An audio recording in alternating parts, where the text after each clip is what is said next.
Hi everyone, welcome to my channel. Today we are going to be pruning my lilacs. I have lilacs right here beside my mailbox and they were glorious. I'll show you a video I did of them when they were in full bloom.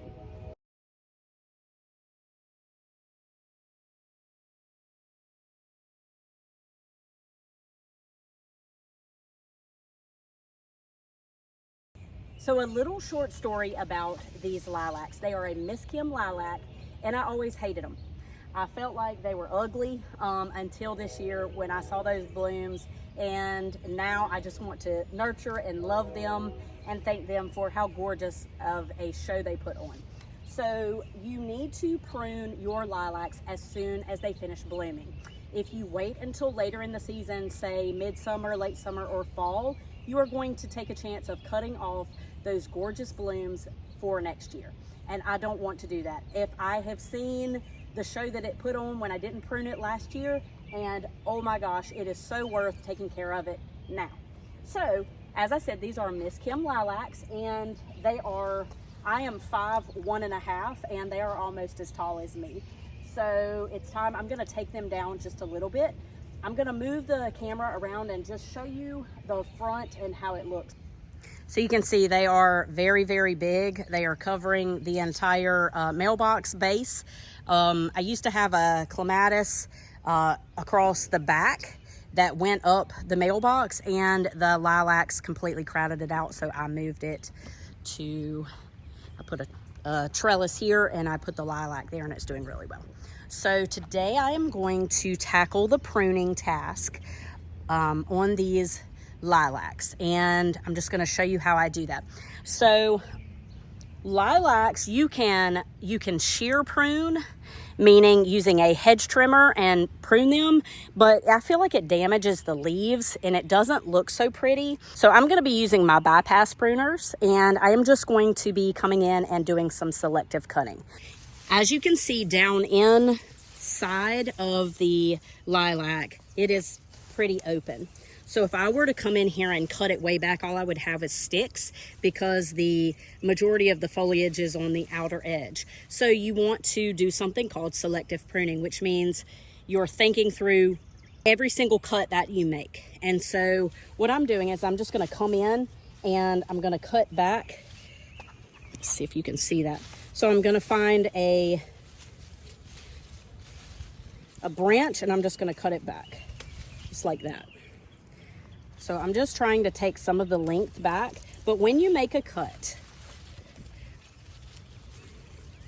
do you see how the branch, you have where your leaves come out of off of the main branch? You want to cut at the top of where those are. You don't want to cut into these. If you can help it, it doesn't really matter, but I always like to do that. So say I was going to make this cut, open my pruners, I'll just come in here and cut it like that.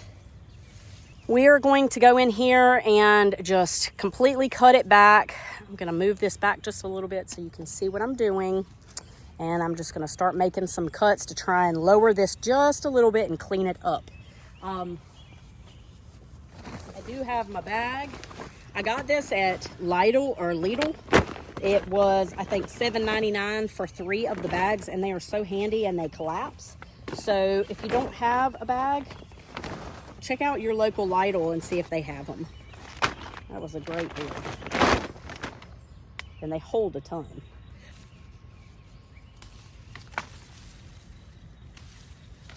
And every now and then, I like to step back and look at what I'm doing, just to make sure that I'm not taking too much.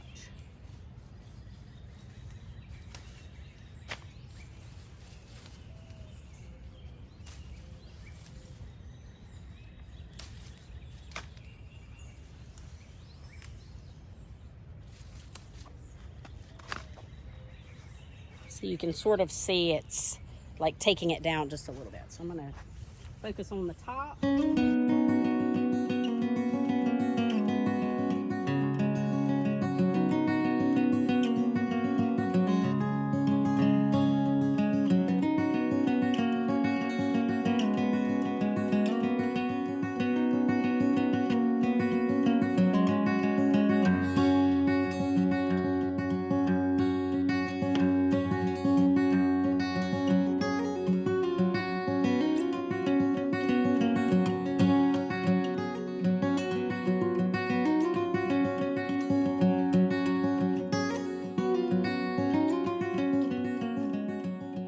I have pruned this one and not pruned this one, and you can't tell much of a difference, only it just makes it look a little bit less unruly, whereas this one looks very out of control. So I'm gonna finish up pruning these and then I will show you once I am done.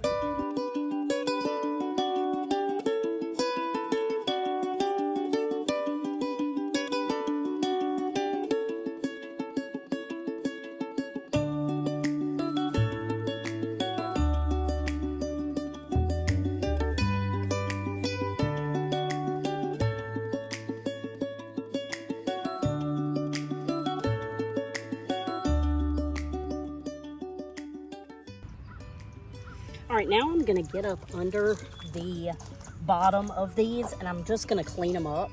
They look really bad to me. Like you can see how this one has a lot of lower branches coming out, and it's just not neat and tidy. And I'm gonna do the same on this side. Some of them have broken off, some of them are just growing low, and I'm just gonna clean those up. So prayers for no snakes in this endeavor, and we're just gonna get going.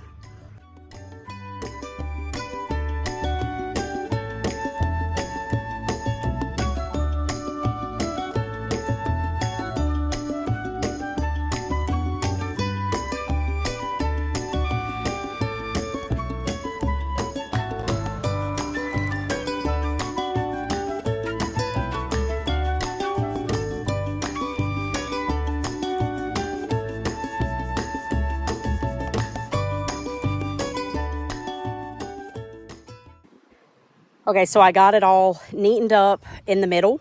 You can see the number sign. Now I am going to just finish tidying up right here, and then I am going to be done. This will fill back in behind the mailbox, but I'm gonna try and keep it from filling in front of the mailbox. So I want to build a little rock retaining wall, just a small one, around the bottom of the mailbox. So that's probably gonna be my fall project. But I'm gonna go ahead and do this and be done.